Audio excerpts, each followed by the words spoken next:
করলো আবার। আরে মোনা, হ্যাঁ মা। কেন রে মা, কি হয়েছে তোর? আর বলো না মা, ওই কুচুটো শাশুড়িটা আমাকে দিন রাত খাটায়, আমাকে দিয়ে সব কাজ করায়।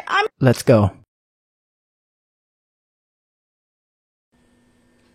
সব কাজ শাশুড়িকে দিয়ে করাবি, পেটের ব্যথা নাটক করে শুয়ে থাকবি কেন? দেখিসনি বরকে হাতে করে রাখ। আমি তোর বাবাকে হাতে করে রেখেছি।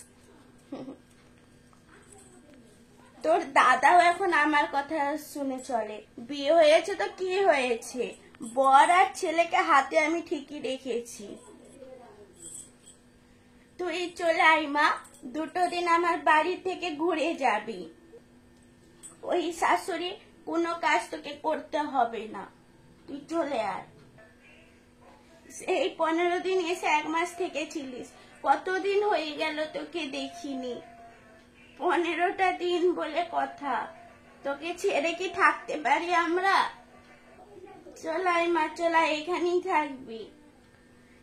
ঠিক আছে মা, তাহলে কালই চলাই, 1-2 মাস থেকে তারপর যাবি। আসছিস তো? আয় আয় আয়। মা এখন বোনের সাথে কথা বলছে, আমাকে দেখলেই আবার বকাবকি স্টার্ট করে দেবে।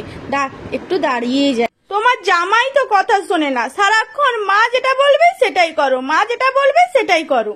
কেন রে, জামাইকে হাতে রাখতে পারিস নি? দেখিস নি তোর দাদা তোর বাবাকে আমি কেমন হাতে রেখেছি? বিয়ে হয়েছে তো কি হয়েছে, তোর দাদা এখনো আমার কথা শুনে। আমি একটু শুলে দোষ, আমি একটু খেলে দোষ, আমি যাই করব তাতেই উনি দোষ ধরেন। আমি যে যাব, বৌদি যদি আবার আপত্তি করে? ওই কাল লাগিয়ে আবার কি করবে? সারাদিনটা তো বাপের ঘরে ফোন আর ফোন, আর শুধু মেয়েকে কুবুদ্ধি দিচ্ছে। একটা কাজ করবে না, শুধু বাপের বাড়ির দিকেই তো মনটা পড়ে আছে। ঠিক আছে মা, ওইসব কথা রাখন, এলে বলবো। তুই তাড়াতাড়ি চলে আয় কালকে।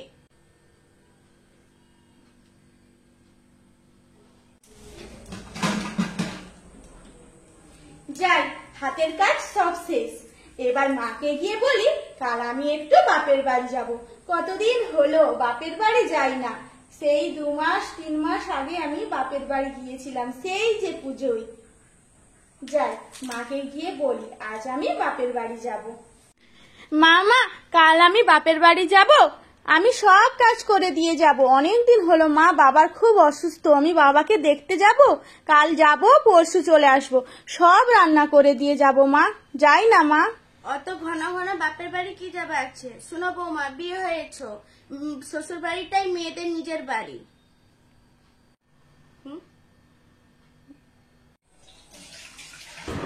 বাসন মাজা, রান্না করা, ঘর ঝাড় দিবা, বাবা কত কাজ। কি হলো মা, কি ভাবছেন? না না, কিছু ভাবিনি।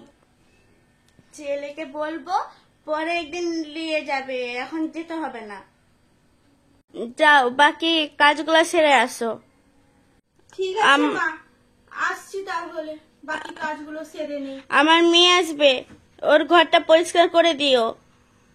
ঠিক আছে মা, ঠিক আছে। এইভাবেই নীরবে চোখের জল ফেলে কত মেয়েরা। কাল তখন এলে হবে। যাই আবার ওইদিকে কাল লাগিনি কি করছে দেখে আসি। ফোনটা সারাক্ষণ বসে থাকে, দেখি। বৌমা বৌমা বৌমা। হ্যাঁ মা বলুন। এই মা, আপনার চাটা ধরুন। দাও। একটা চা করতে কত সময় লাগে? একটা চা করতে কত সময় লাগে? না মা, রান্নাশালে কাজ করছিলাম, তাই একটু দেরি হয়ে গেল। ও, কাল আমার মেয়ে আসবে, ও যা যা খেতে ভালোবাসে তাই তাই রান্না করবে। আচ্ছা মা, ঠিক আছে। বলছিলাম মা। কি হলো, এখন বাপের বাড়ি যাবা চলবে না? না না মা, কিছু না। ঠিক আছে মা, আমি তাহলে আপনার ছেলেকে গিয়ে বলি বাজার যেতে, কাল তার প্রিয় বোন আসবে।